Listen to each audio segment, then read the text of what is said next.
Welcome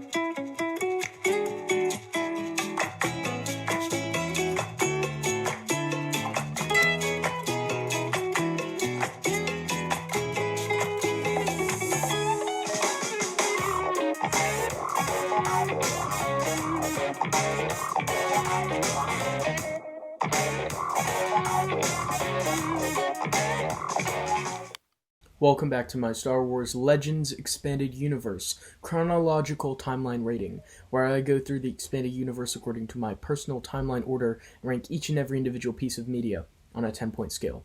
And today I have King Ommin, also more elaborately called The Tale of King Ommin, by George R. Strayton, which was published in 1996 and takes place at approximately 4005 BBY.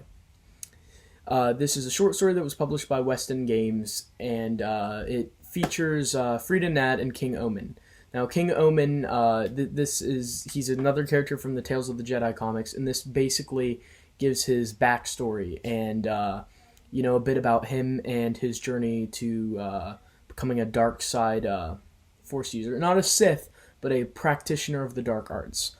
And in this story, we go to the bowels of Ozes, which is this city on the planet here of Onderon, and deep below the city, he trains in secret with the spirit of Frida Nad. So that means that in between the Frida Nad story, where we got to see Frida Nad reject the Jedi and embrace Sith teachings, in between that short story and this, which that short story was set in 4,398 BBY, and this one's set in 4,005 BBY. So there's a 3,903 year difference, I think, between these stories. So that means in between this time, Frida Nad has died, because now he's a spirit. So I can't remember if Frida Nad was trained by Mark Aragnos or by Nagisa Dow, or I think he found...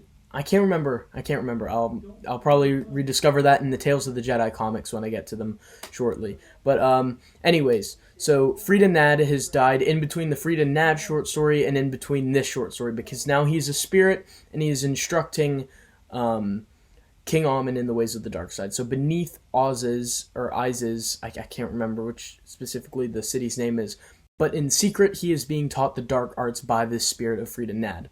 So when we open the story, all we know about Ommin so far is that he's taken the throne, he marries Queen Aminoa, and they have a daughter by the name of Gallia. And so, wife Aminoa, daughter Gallia, and he's in secret learning from Frida Nad. So he goes fairly frequently, apparently, to beneath the city, in these tunnels beneath the city, to learn the dark arts. And on this specific occasion, Frida Nad is wanting him to give himself fully to the dark side, because even though he's been working on training in the dark arts, he's not apparently fully devoted himself. So Frida Nad has him do this exercise where he has to open himself fully up to the dark side. And so as he is using the Force to look upon his subjects, so he uses the Force to go and sniff around and see all of his subjects, and he finds a lot of violence among them, and he's kind of disturbed by this. So you can see that he has some good in him somewhere if he's concerned about this for his subjects, and so that's very interesting there. But as he's doing this, Frida Nad taunts him, and he's like, "Come on, give yourself fully over." And Ommin, there's a very interesting sentence where Ommin's like, the dark side has taken so much away from him already that he feels like if he turns his back now, he's already given everything he has. So if he turns his back now, what was the point of all that he already gave?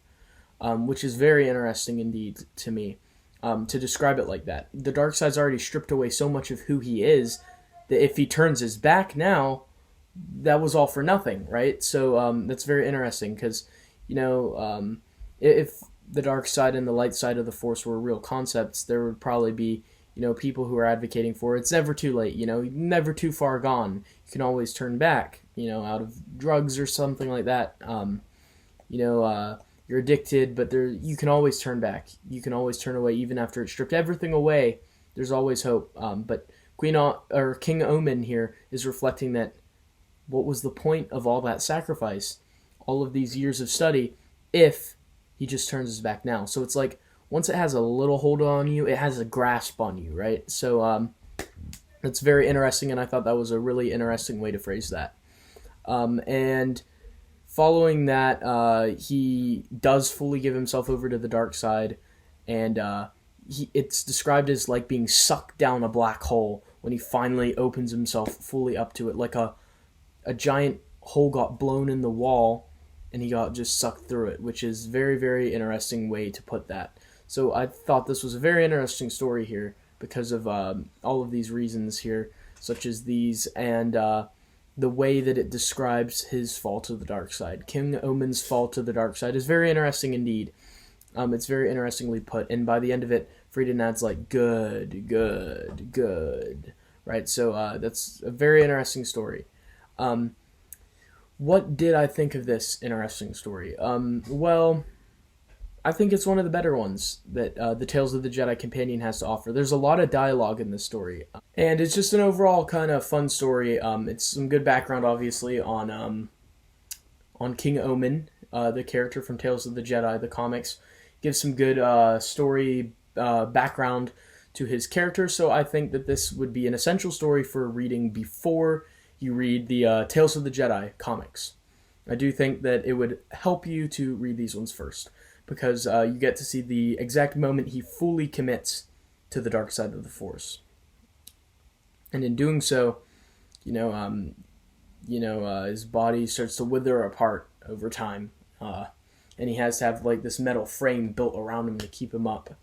And when the frame is taken away, he just crumbles apart in the comics. I do remember that from later on. So some very good background here. Very good background indeed. Interesting to see how he fully opens himself up to the dark side and what it costs him, physically, mentally. It's definitely an interesting story. It's definitely one of the better stories in the Tales of the Jedi Companion. So I would say not the best one in the story, but it's one of the better ones. It's definitely on the hit side of the hit or miss categories for these Tales of the Jedi Companion shorts. So I would probably give this one a 5 out of 10 because I think it's pretty fantastic. I think this is a gem, this story.